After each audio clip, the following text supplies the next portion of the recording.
Hello friends, welcome to my YouTube channel GKGS queen. तो friends, कैसे हैं आप सब? आई होप आप सब लोग अच्छे होंगे। सो गाइज, इस वीडियो का थंबनेल देखकर तो आपको पता ही चला होगा कि मैं किस टॉपिक पर वीडियो बनाने वाली हूँ। हमारे इस चैनल पे बिहार के सारे कॉम्पिटिटिव एग्जाम्स की तैयारी की जाएगी। इसमें करेंट अफेयर्स, GKGS, मिससेलेनियस सब अच्छे ढंग से करवाया जाएगा। काल, सैंधव सभ्यता एवं संस्कृति और वैदिक काल पर आधारित। So without wasting any time, let's start it from question number first. Bharat में मानव का सर्वप्रथम साक्ष्य कहाँ मिलता है? तो इसका करेक्ट ऑप्शन होगा फ्रेंड्स, नर्मदा घाटी। उस स्थल का नाम बताइए जहाँ से प्राचीनतम अस्थायी जीवन के प्रारंभ मिले हैं। डी, मेहरगढ़। खाद्यान्नों की कृषि सर्वप्रथम प्रारंभ हुई थी। खाद्यान्नों की कृषि सर्वप्रथम प्रारंभ हुई थी नवपाषाण काल में। फोर्थ नंबर, मानव द्वारा सर्वप्रथम प्रयुक्त अनाज था जौ। फिफ्थ, भारतीय उपमहाद्वीप में कृषि के प्राचीनतम साक्ष्य प्राप्त हुए हैं। हालांकि ये कंफ्यूजिंग क्वेश्चन है। कंफ्यूजिंग इसलिए है क्योंकि बहुत सारे स्टूडेंट्स को इसका आंसर मेहरगढ़ लग रहा होगा, but not friend, it's correct answer is option number B, यानी लहुरादेव। क्वेश्चन नंबर 6, निम्नलिखित में से किसको चालकोलिथिक युग कहा जाता है? Chalcolithic age is also known as ताम्रपाषाण युग। क्या कहा जाता है, किसे कहा जाता है चालकोलिथिक युग? ताम्रपाषाण युग को। 7th नंबर, निम्न में से किस एक पुरास्थल से पाषाण संस्कृति से लेकर हड़प्पा सभ्यता तक के सांस्कृतिक अवशेष प्राप्त हुए हैं? मेहरगढ़। 8th नंबर, नवदा टोली का उत्खनन किसने किया था? तो नवदा टोली का उत्खननकर्ता कौन थे? HD सांकलिया। 9th नंबर, नवदा टोली किस राज्य में अवस्थित है? तो ये प्रेजेंट का MP है फ्रेंड, यानी मध्य प्रदेश। नेक्स्ट, बृहतापाषाण स्मारकों की पहचान की गई है मृतक को दफनाने के स्थान के रूप में, यानी option number B. 11th number, राख का टीला निम्नलिखित किस नवपाषाणिक स्थल से संबंधित है? शंगनकल्लू। 12th, उत्खनित प्रमाणों के अनुसार पशुपालन का प्रारंभ हुआ था मध्यपाषाण काल में। मध्यपाषाणिक प्रसंग में पशुपालन के प्रमाण जहां मिले हैं वह स्थान है आदमगढ़। 14th नंबर, निम्नलिखित में से किस स्थल से हड्डी के उपकरण प्राप्त हुए हैं? ऑप्शन नंबर डी, यानी सराय नाहर राय से। 15th, गौरिक मृदभांड पात्र यानी OCP का नामकरण हुआ था ऑप्शन ए, हस्तिनापुर में। 16th नंबर, ताम्रश्रम काल में महाराष्ट्र के लोग मृतकों को घर के फर्श के नीचे किस तरह रखकर दफनाते थे? ऑप्शन ए, उत्तर से दक्षिण की ओर दफनाया जाता था। 17th, निम्नलिखित में से किस स्थान पर मानव के साथ उनके पालतू कुत्तों को भी दफनाया जाता था? ऐसा जो साक्ष्य मिला है फ्रेंड्स, वो कश्मीर का एक पार्टिकुलर जगह था जिसका नाम बुर्ज होम था। वहाँ ऐसा किया जाता था, मालिक का डेथ हो गया, कुत्ते जिंदा हों मरे हों, डोंट माइंड, उन्हें दफना दिया जाता था जिंदा भी रहने पे भी। 18th नंबर, हड़प्पा निम्नलिखित में से किस सभ्यता से संबंधित है, यानी किस सभ्यता से बिलोंग करती है, रिलेटेड है? तो it's correct answer is Sindhu घाटी सभ्यता। ये तो काफ़ी इजी क्वेश्चन था। 19th, सिंधु सभ्यता संबंधित है, इसका आंसर आप बताइए फ्रेंड कि सिंधु घाटी जो सभ्यता है वो संबंधित है आद्य ऐतिहासिक युग से। 20 नंबर, सिंधु घाटी की सभ्यता गैर आर्य थी क्योंकि वह नगरीय सभ्यता थी, ठीक ना। आर्यों की जो सभ्यता थी वो एक ग्रामीण सभ्यता थी, बट सिंधु घाटी सभ्यता जो थी वो नगर की यानी एक शहर की सभ्यता थी। 21 नंबर, सिंधु घाटी सभ्यता को आर्यों से पूर्व की रखे जाने का महत्वपूर्ण कारक है मृदभांड। क्या कारक था? मृदभांड। सिंधु घाटी संस्कृति वैदिक सभ्यता से भिन्न थी क्योंकि उपरोक्त सभी, इसके पास विकसित शहरी जीवन की सुविधाएं थी, इसके पास चित्ररेखीय लिपि थी तथा इसके पास लोहे और रक्षा शास्त्रों के ज्ञान का अभाव था। उनके पास लोहे का, रक्षा शास्त्र का, जिसे तलवार वगैरह कहते हैं, उनका अभाव था, यानी उनकी कमी थी। 23rd, हड़प्पा संस्कृति की जानकारी का प्रमुख स्रोत है सबको पता है ये पुरातात्विक खुदाई, क्योंकि इतिहासकार ने पहले से कुछ इसके बारे में वर्णन नहीं किया है। इतिहास में खुदाई हुआ, इसका उत्खनन किया गया, उसके दौरान ही इसके बारे में पता चला। 24 नंबर, भारत में चांदी की उपलब्धता के प्राचीनतम साक्ष्य मिले हैं हड़प्पा संस्कृति में। नेक्स्ट, हड़प्पा में मिट्टी के बर्तनों पर सामान्यतः किस रंग का उपयोग हुआ था? रेड कलर, लाल रंग का।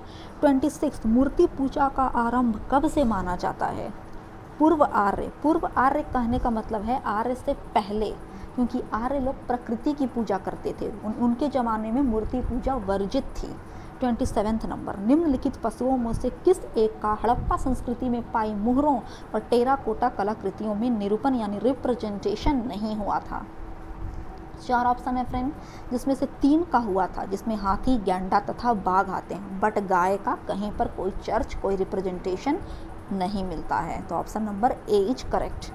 28, एक जुते हुए खेत की खोज की गई थी। 28 का बी, कालीबंगा में। ये क्वेश्चन रिपीटेड है फ्रेंड। मैं बिहार एसआई प्री और मेंस दोनों क्वालिफाइड हूँ, but due to some problem मैं फिजिकल देने ही नहीं गई। मुझे इस बात का अफसोस है, घर का कुछ मैटर था। तो बिहार एसआई 2019 का जो प्री था उसमें ये क्वेश्चन 28 नंबर पूछे गए थे। 29, सैंधव सभ्यता का महान स्नानागार कहाँ से प्राप्त हुआ है? तो ये मोहनजोदड़ो से प्राप्त हुआ है। मोहनजोदड़ो जो जगह था उसे मृतकों का टीला भी कहा जाता है। वहाँ स्नानागार, महान स्नानागार भी पाए गए थे। महान अन्नागार, जिसे धान्य कोठार भी कहा जाता है, वो भी पाया गया था मोहनजोदड़ो में। 30 नंबर, सिंधु घाटी सभ्यता का कौन सा स्थान अब पाकिस्तान में है? तो जो सबसे फेमस स्थान था, सबसे प्रसिद्ध स्थान था सिंधु घाटी सभ्यता का हड़प्पा, वो अब पाकिस्तान के मोंटगोमरी जिला में रावी नदी के तट पर स्थित है। 31 नंबर, रंगपुर जहां हड़प्पा की समकालीन सभ्यता थी, वो रंगपुर अभी सौराष्ट्र में है, और सौराष्ट्र हमारे गुजरात स्टेट में पड़ रहा है अभी। 32 नंबर, सिंधु सभ्यता का कौन सा स्थान भारत में स्थित है? तो सिंधु सभ्यता का जो लोथल है वो हमारे भारत में गुजरात में स्थित है। 33, वह हड़प्पीय नगर जिसका प्रतिनिधित्व लोथल का पुरातत्व स्थल करता है किस नदी पर स्थित था? भोगवा नदी पर। नेक्स्ट, हड़प्पा सभ्यता स्थल लोथल स्थित है गुजरात में। नेक्स्ट, सिंधु घाटी सभ्यता का पतन नगर था यानी बंदरगाह था। तो सिंधु घाटी सभ्यता का बहुत ही फेमस बंदरगाह था, क्या नाम था उसका? तो ऑप्शन नंबर सी यानी लोथल। भारत का सबसे बड़ा हड़प्पन पुरा स्थल है राखीगढ़ी। भारत का सबसे बड़ा हड़प्पन पुरा स्थल क्या है फ्रेंड? राखीगढ़ी। नेक्स्ट, सिंधु घाटी के लोग विश्वास करते थे मातृशक्ति में। 38, सिंधु घाटी के लोग पूजा करते थे पशुपतिनाथ की। नेक्स्ट, मोहनजोदड़ो एवं हड़प्पा की पुरातात्विक खुदाई के प्रभारी थे। ये बहुत बार क्वेश्चन ये आ चुका है एग्जाम में, तो option number B is correct, sir John Marshall. 40 number, Sindhu सभ्यता की विकसित अवस्था में निम्नलिखित में से किस स्थल से घरों में कुओं के अवशेष मिले हैं? मोहनजोदड़ो। नेक्स्ट, सर्वप्रथम मानव ने निम्न धातु का प्रयोग किया। तो सबसे पहले मानव ने जो धातु को अपनाया था वो धातु क्या थी? तांबा थी, कॉपर। 42, हड़प्पा कालीन स्थलों में अभी तक किस धातु की प्राप्ति नहीं हुई है? तो ये सबको पता है फ्रेंड कि किस स्थलों की प्राप्ति नहीं हुई है, तो वो आयरन यानी लोहा अभी तक नहीं खोजा गया है। Option number D is correct. 43, निम्न में से कौन सा स्थल घग्गर और उसकी सहायक नदियों की घाटी में स्थित है? बनावली। 44, धौलावीरा किस राज्य में स्थित है? तो वो राज्य का नाम क्या है? गुजरात। 45, हड़प्पन संस्कृति के संदर्भ में शैलकृत स्थापत्य के प्रमाण कहाँ से मिले हैं? धौलावीरा से। नेक्स्ट, एक उन्नत जल प्रबंधन व्यवस्था का साक्ष्य प्राप्त हुआ है धौलावीरा से। नेक्स्ट, हड़प्पन स्थल सनौली के अभी हाल में उत्खननों से प्राप्त हुए हैं। अभी हाल में कुछ वर्ष पहले हड़प्पा का एक स्थल जिसका नाम सनौली है, उसका जब उत्खनन किया गया अर्थात उसकी जब खुदाई की गई तो वहाँ पर मानव शवाधान यानी मानव को जो जलाने की जो परंपरा थी, यानी मानव लोग जब मर जाते थे तो किस प्रकार से उनको दफनाया जाता था या जलाया जाता था उनके शव को, तो ये प्रमाण मिले हैं हाल ही के कुछ वर्षों में। नेक्स्ट 48, वस्त्रों के लिए कपास की खेती का आरंभ सबसे पहले किया था हमारे भारत देश ने। नेक्स्ट, निम्न स्थानों में से किस एक स्थान पर सिंधु घाटी सभ्यता से समृद्ध विख्यात वृषभ मुद्रा प्राप्त हुई थी? वृषभ एक संस्कृत वर्ड है जिसका मतलब बैल होता है, तो वृषभ मुद्रा कहाँ से प्राप्त हुई थी? तो ये मोहनजोदड़ो से प्राप्त हुई है। 50 नंबर, निम्नलिखित में से किस पशु का अंकन यानी चित्रण हड़प्पा संस्कृति की मोहरों पर नहीं मिलता है? तो बैल, हाथी, भेड़, ये तीनों के मिलते हैं, बट घोड़ा का नहीं मिलता है। 51, किस पशु के अवशेष सिंधु घाटी सभ्यता में प्राप्त नहीं हुए हैं? तो घोड़ा।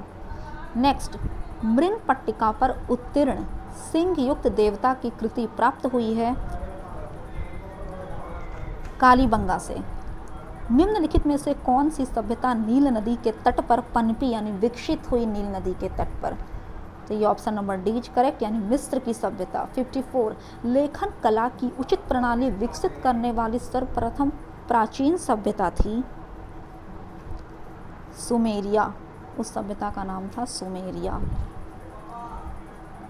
55 नंबर, आर्य शब्द इंगित करता है, आर्य का मतलब श्रेष्ठ वंश होता है, श्रेष्ठ यानी कुलीन, जो बहुत ही पढ़ा लिखा हो, जानकार व्यक्ति हो, उसे ही आर्य कहते हैं। नेक्स्ट 56 नंबर, क्लासिकीय संस्कृत में आर्य शब्द का अर्थ है एक उत्तम व्यक्ति। 57, सबसे पुराना वेद कौन सा है? सबको पता है कि सबसे पुराना वेद ऋग्वेद है। 58 नंबर, त्रयी नाम है, त्रयी का मतलब होता है जो तीन वेद थे, ऋग्वेद, यजुर्वेद, सामवेद, तो ये तीनों वेदों को सम्मिलित रूप से त्रयी कहा गया। ए 59, निम्नलिखित चार वेदों में से किस एक में जादुई माया और वशीकरण का वर्णन है?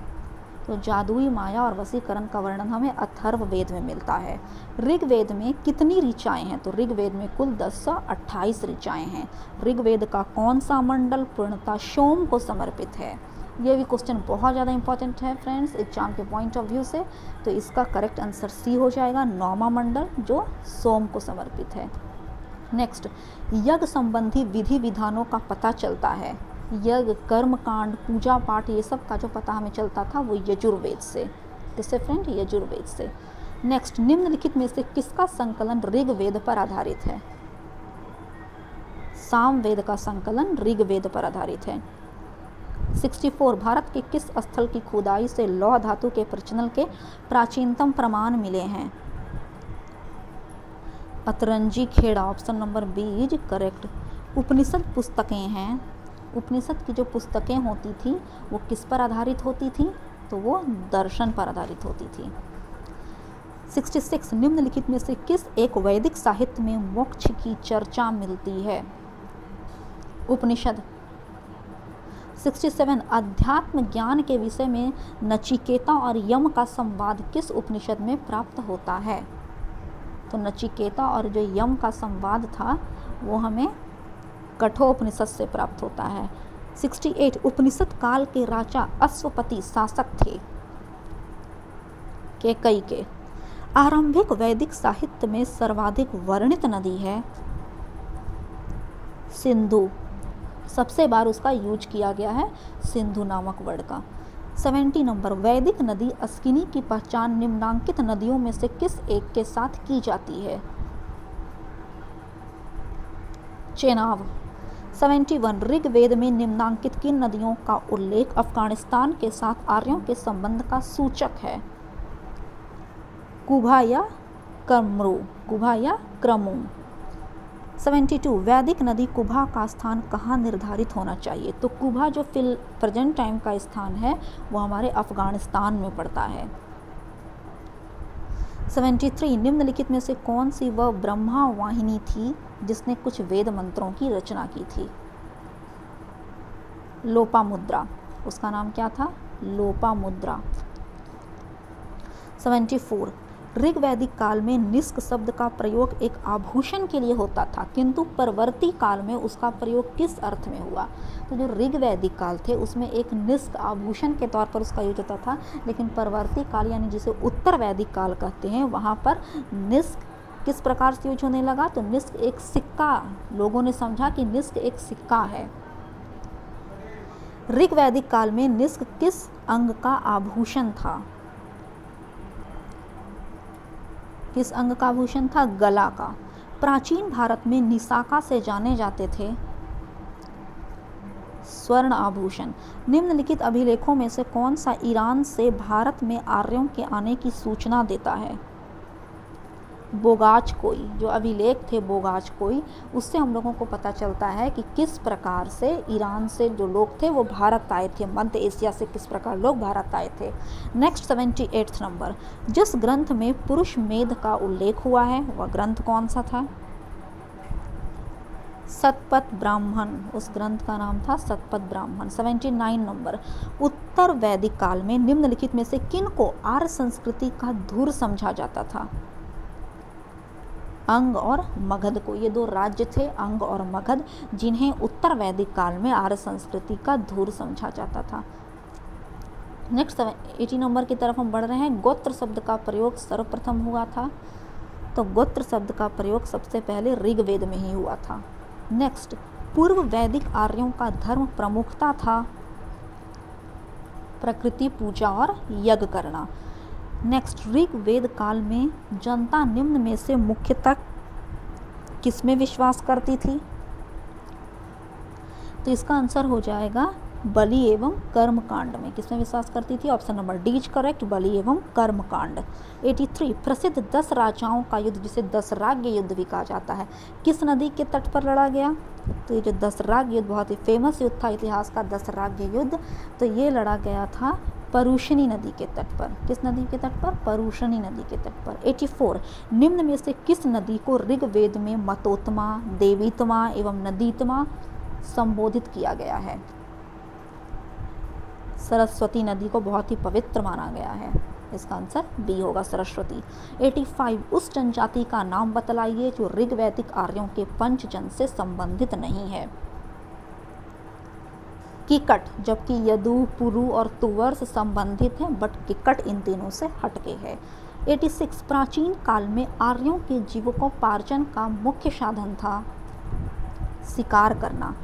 नेक्स्ट, ऋग्वेद में उल्लिखित यव शब्द किस कृषि उत्पाद हेतु प्रयुक्त किया जाता है? तो यव एक संस्कृत वर्ड है जिसका मतलब क्या होता है? जौ फसल के लिए। 88 नंबर, वैदिक युग में प्रचलित लोकप्रिय शासन प्रणाली थी वंश परंपरागत राजतंत्र। Option number D is correct. Next 89, वैदिक युगीन सभा मंत्री परिषद थी। 90, किस वेद में सभा एवं समिति को प्रजापति की 2 पुत्रियां कहा गया है? तो सभा और समिति को 2 पुत्रियां कहा गया है। प्रजापति की 2 पुत्रियां सभा और समिति को कहा गया है अथर्ववेद में। 91, आयुर्वेद अर्थात जीवन का विज्ञान का उल्लेख सर्वप्रथम मिलता है अथर्ववेद में। नेक्स्ट, सर्वाधिक ऋग्वैदिक सूक्त समर्पित हैं। ऋग्वैदिक सूक्त में सबसे ज़्यादा सूक्तियाँ किसके लिए रचित की गई हैं? इंद्र के लिए। किसके लिए? इंद्र देव के लिए। 93, ऋग्वेद में सर्वाधिक संख्या में मंत्र संबंधित हैं अग्नि से। मंत्र की अगर बात की जाए तो ऋग्वेद में सबसे ज़्यादा मंत्र का जो संख्या है वो अग्नि देव के लिए समर्पित है। 94, निम्नलिखित में से किस ऋग्वेद में युद्ध देवता समझा जाता था? किस देवता को ऋग्वेद में युद्ध के देवता समझा जाता था? इंद्रदेव को। निम्नलिखित में से पूर्व वैदिक आर्यों का सर्वाधिक लोकप्रिय देवता कौन था? इंद्र। गायत्री मंत्र किस पुस्तक में मिलता है? ऋग्वेद में। 97, गायत्री मंत्र की रचना किसने की थी? विश्वामित्र मुनि हुआ करते थे, उन्होंने की थी। 98, पुराणों की संख्या कितनी है? बहुत इंपॉर्टेंट क्वेश्चन है फ्रेंड। 98 नंबर, तो कितनी है पुराणों की संख्या? 18। 99, श्रीमद् भागवत गीता मौलिक रूप में किस भाषा में लिखी गई थी? संस्कृत भाषा में। नेक्स्ट 100 क्वेश्चन, किस काल में अछूत की अवधारणा स्पष्ट रूप से उद्धृत हुई थी? धर्मशास्त्र के समय में। Option number D is correct. So friend, ये था हमारा 100 क्वेश्चंस का एक सेट। अगर आपको मेरा वीडियो पसंद आया तो please subscribe my channel and press the bell icon.